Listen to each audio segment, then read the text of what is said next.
What's up, guys? Sub-Zerek here, back for another VOD review. Today, I am just at a loss for words. People brought it up as a possibility, but I think so many people thought it could happen, theoretically, yes, but it's so unlikely in a game like TFT.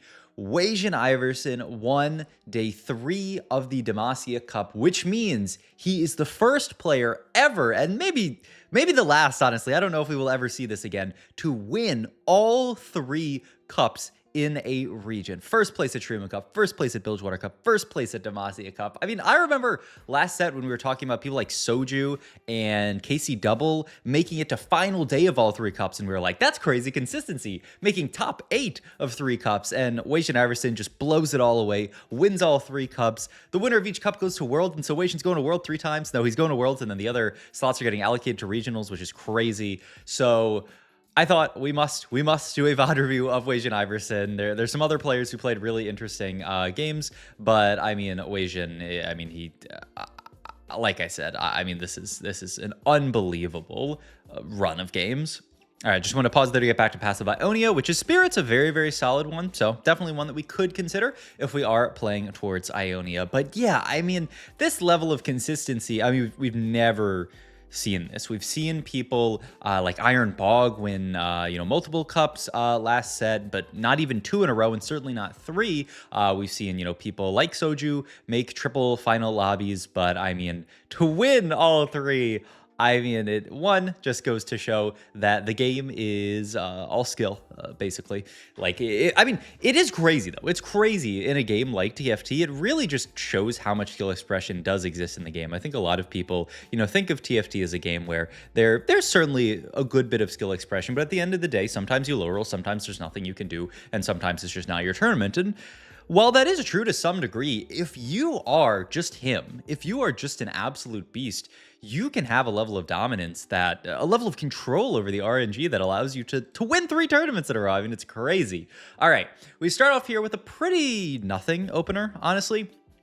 Don't have a lot of anything here, so I think spreading roots can be really nice to kind of give us some direction this game, because we don't have much of that at all. So I think this is a very reasonable take here. Hard bargain, bodyguard training, and both fantastic augments, but we are going to pick this up here, and we get the Ionia and the Noxus here, which it's interesting. We don't have that much of an Ionia opener, nor do we have any kind of like a Noxus opener here. Doing a lot of scouting around here, seeing some people, Seraphim staff players, so obviously going to play into some kind of AP line.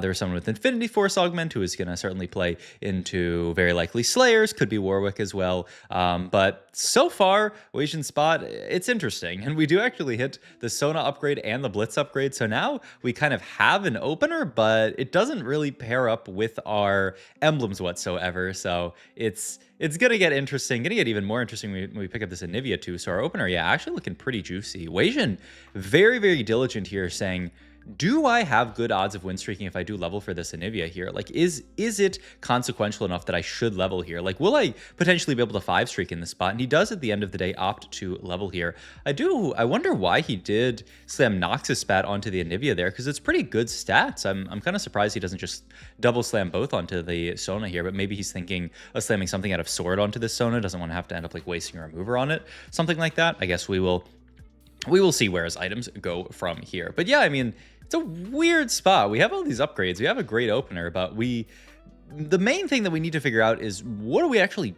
doing this game? We could play a vertical Ionia game. We wouldn't really get any use out of the Noxus. There's not that much kind of overlap in that spot there, so it's a tad bit awkward. Obviously, we do have the Reforger open. We can Reforge one or both of these if we do, get some kind of early unit, early something that makes us want to commit really, really hard. I mean, so far we don't even have a Briar or Briar, as some people might even try to pronounce her name. So like we need, I would say at this point, a little bit of direction. This augment was supposed to give us direction. I feel like it's made things more confusing than easy. Onto Carousel here. Looks like, yeah, he wants to just grab the Draven here, which doesn't really lead to a great slam, but it does lead to us having a really good Noxus unit. So that's something that we could potentially play around here. We are going to get the Gwen snip here, and he does go for the full reforge, and he gets a crazy set of emblems here. He gets Gunslinger Longshot here. So Gunslinger emblem in most scenarios means that you want to play into Warwick. This emblem is just broken onto Warwick, because obviously you're playing the Gunslinger already, and the effect is just insane on Warwick, who goes boom, boom, boom, boom, boom, shreds all their armor a trillion. Like, I mean, it's just a fantastic setup there. The interesting thing, though, is that, you know, the Longshot doesn't really play into that line at all. So it's still a little complicated. There's still a lot of stuff to figure out in this spot. I mean, you could honestly just play the Gunslinger emblem and play down Longshot. I think theoretically you could throw them both on Warwick and just use the Longshot as like a range extender, but I don't think that's amazing without actually like activating Longshot. And if you do want to activate Longshot, I mean, you're thinking of maybe playing stuff like Caitlyn instead of Seraphine and getting Longshot in that way. It's a head scratcher for sure. And I mean, if there's anyone who can pilot this spot, though, it's Wasianiverson. And I mean, you guys will see, but this game, he goes way outside of what I would have thought made sense in this spot here. But yeah, we threw Win into 2 loss here. A little unfortunate that we ended up making this double slam, the Gargoyle and the Gunblade, and we don't get much out of it. Upside is we are in Gwen Galaxy, of course, so we can just snip these items the further we get. And we do hold on to the Seraphine just as a very good potential in on that board down the line. She's Piltover, she's Disruptor. You can easily play both of those with Echo, with Vi. Though he does end up actually selling her off here and saying, you know what, I would rather actually make the gold and hold on to all this other stuff here. So yeah, not going to play that hard for that. Is going to slam the Shojin here because it's our best item by far here, and leaves a good, you know, frontline component open here to slam into Blitzcrank items. So items looking good, everything slammed. I mean, it makes sense.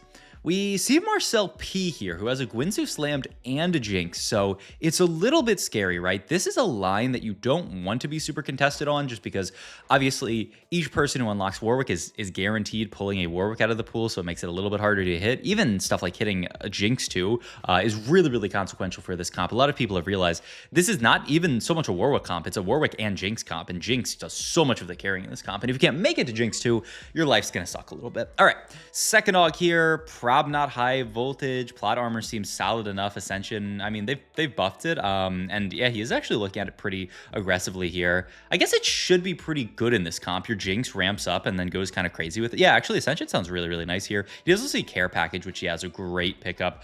In general, just a very, very good augment, usually. And we do find a Misfortune here, which actually kind of swings the mid game. Our mid game was looking like fine, not great, not bad. It actually looks really, really, really nice now, because now we have this early Misfortune that we can play around. Like, if there is something that is high roll in this game, it's hitting this MF on 6, because now we have an amazing mid game. We can triple item the MF. These items were perfectly fine onto her. The Gunblade is actually really, really nice with the Gargoyle, just because Gargoyle gives you a bunch of armor MR. The Gunblade is healing you up, making all that armor MR last even longer. So healing tends to be really good on units with a bunch of armor MR. So it's a really nice setup there. So yeah, his spell looks great. 88 HP, just chilling right now. Going to probably level next round. And he does also have the Kaisa unlock coming whenever he really wants it. Whenever he pushes level 7, he's going to get that, because we have 3 items onto a Longshot. The Longshot being Misfortune, which is funny. But yeah, it is a free unlock here, which is something else that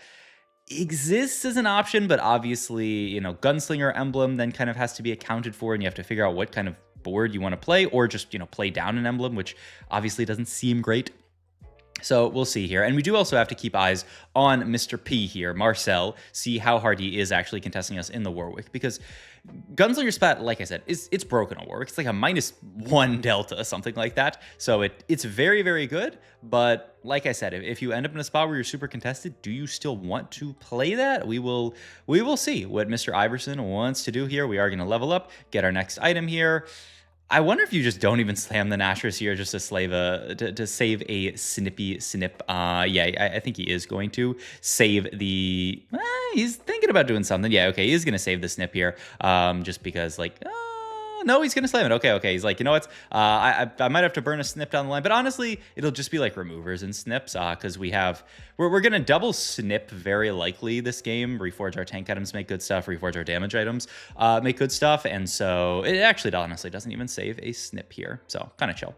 Pick up Garen here, which gives us a little bit of more frontline to play around, but, you know, not really the angle that we were looking towards. We pick up the Kaisa as well, who can be a good holder of some items, though he doesn't actually want to slam items onto her, because we do kind of have to potentially remover some more stuff down the line. We're going to be very remover taxed this game, especially if we do want to continue to keep some of these units on our board. But the idea is that it's very likely we're just going to sell this Sona, pivot our board, and so we don't feel that bad about sending Nashers there. It'll be a lot easier to unmake at the end of the day. But yeah, I mean, Garen holds these Hank items really, really nicely. The board looks pretty good, 66 HP, not, you know, the highest in the world, but not super low. We've made it through the mid game with these 4 costs, the MF and the Kaisa here. So yeah, looking good. Get some more components here. These can build some like really big tank items. You have access to stuff like Declaw now. You'd really love some kind of tank item here. And yeah, he is going to start unmaking here. Keep the Bramble. Looking at keeping the Declaw as well here. Yeah, and also going to make Sunfire as a solid tank item, and actually going to make double Bramble here as his other tank item, and then Void Staff comes down, and then Gunslinger Spat as well. So you can see he's at this point said we obviously we cannot really play Warwick from this spot. We wanted to, but we haven't seen a single Jinx or a Vi, I believe. So we're not going to be playing Warwick here. So we got to figure out what our plan B is, and I mean the plan B, you will see, is pretty interesting. All right. Spirit Link, Unsealed from Steel, Explosive Growth. Don't think there's anything great with Unsealed from Steel here. Explosive Growth is pretty awkward here. We have just barely enough econ, I think, so we could take combat here, and yeah, he's looking pretty hard at that. We do also get Swordsmith, which is just a broken augment, but yeah, he's going to take the Spirit Link, just saying the extra tank stats onto this Garen is really nice. But look at this. This is a very nice little flex roll down here. Roll down, play the 5 Demacia on this board, and puts the Swain onto this board, and you can start to see a board kind of take shape here. This is not, you know, this is not a board on TFT Academy or anything like this, but we're playing the units that make sense on our board. We're fitting 5 Demacia. Obviously, Vayne's a great fit onto this board, and we can just keep MF on this board as the Gunslinger, even though she's, you know, aside from Gunslinger, completely traitless. We can keep her onto the board, and she will do good work here. So it's a weird board. It's a custom board that he kind of just, I mean, I've never seen this board, and I don't know if I ever will again. But you know, it makes sense here. We can fit the Lux onto this board here. We pick up Kaisa too, who's now going to item hold the rest of these items, and then Longshot can move over to Lux, who's pretty good. And so yeah, Void Staff goes under Lux, and now we are Shojin Gunblade Gunslinger AD Kaisa here is the idea. I mean, it makes sense. She actually has a lot of little instances of damage that should work well with Gunslinger emblem. So it makes sense. And then the Demacia board fits nicely with Kaisa. If you guys remember, you know, earlier on in the set, a lot of people would play like Demacia, Kaisa type boards, just 7 Demacia, fit the Kaisa in as the +1, just really easy to fit for the long shot here. So I mean, you think about it, the board makes sense. Is it something that anybody's ever played before? Or no, I mean, these emblems make a really interesting spot, but I mean, we can just play this, and down the line, the dream is that we would find something like Illusion Senna. We can then get out of this and play towards that. We are also going to remove her here, or actually unmake. We're going to reforge her here so that we can get rid of this Gunblade. I mean, Gunblade's such a good item in this comp, but he needs that IE here, so he opts to make it onto the Kais here, losing out on, you know, some of those effects. The Gunblade effect so good on this board, but I mean, we need, I mean, you cannot play Kais without IE. She is so reliant on her ability damage, but still another loss for Wasian here. The thing about this board, I mean, it looks very strong. We're just rotating into some really strong Void boards, and we are still waiting on some other upgrades to show up here. Find a Shiv, but I don't know that you can actually play her over Swain. Oh yeah, so he opts to actually play her, over the Gunslinger spot. Wow. That's the call. Okay, drops out of Gunslinger. I mean, at the end of the day, you're still going to get the effect of the Gunslinger emblem, so you're just losing out on that actual Gunslinger trait here. And is 2 Gunslinger better than Dragonborn on the board? The answer is no, and so really smart stuff from Wasian. I mean, so good to have the presence of mind to realize that Gunslinger is actually like a little bit fake on this board. It's actually not that crazy here. We do roll down and find Lux here, dupe the Jarvan here, and look at this. He's the reason why I've been holding on to these units this entire stage here is so that we can unlock the Galio here, which is going to unlock another entire, you know, unit slot to play on this board. Basically, you know, a Fawn is what this Galio unit is. So perfect play from Wasian here, going to pick up the Galio. And now we can cut out of the Sona here and fit basically back in this exact same board, except, you know, we're playing 5 Demacia for free here. We can make Even Shroud here, look for a Lux item, which is just going to be JG. Yep, this looks very, very good. And this is our setup here with the Galio, an immense spike, right? An entire Fawn onto our board now so that we can get the MF back in and still fit everything here, which which is just, I mean, just it's so cool, honestly, how this board comes together, and it's looking pretty solid. The Kais is doing great damage, applying that Gunslinger spat. The Lux is actually a nice duo carry. You would kind of, you know, enjoy an AD duo carry, but you know, this works as well, and so the board looks good. Whoa, wow, we're gonna Gwen Scissors here. Interesting. We're going to still make Sunfire Even Shroud. We're going to opt to make Steadfast Heart instead here. Oh, I see. And throw that there. And then we move Declaw to Galio just for the MR effect. Wow, a little bit... a little crazy, but okay, makes a lot of sense, honestly. You could throw all your items, all your like aura, your Sunfire and everything onto the Galio. He crashes down and does a lot of value. The problem is you're then losing it at the start of combat, so he really wants that Sunfire to exist at the start of combat, and then he's just going to throw the Declaw on the Galio for the MR effect. But yeah, I mean, look at this.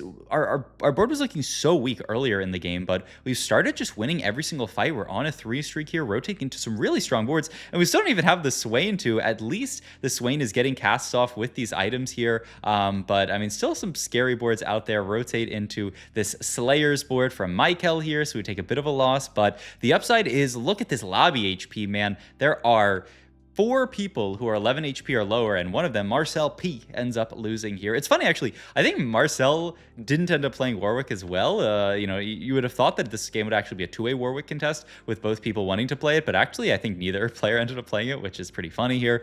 Pick up the Swain pair, which would be huge if we could hit it, and we do hit it sometimes. Sometimes you just know, and so we do pick this up here. Get this. He's going to slam Nashers. Am I stupid? I kind of would like low-key slam this on Swain, but maybe that's stupid. I mean, like, honestly, how bad are the stats just as a third item onto Swain? I think he is gonna, yeah, I think this makes perfect sense. The stats are good onto him. Getting the third item is pretty nice. So yeah, I mean, is it this? Yes, it is. Play this every single game. This is reminiscent of, it was Nasher's Tooth Taric, right? That replay popularized, or at least talked about a little bit, and then I yapped about it in one of my videos. Like Portal, that was Portal Tarek back in set, I don't even know what that was, like 11, 12? No, not 12. One of those sets.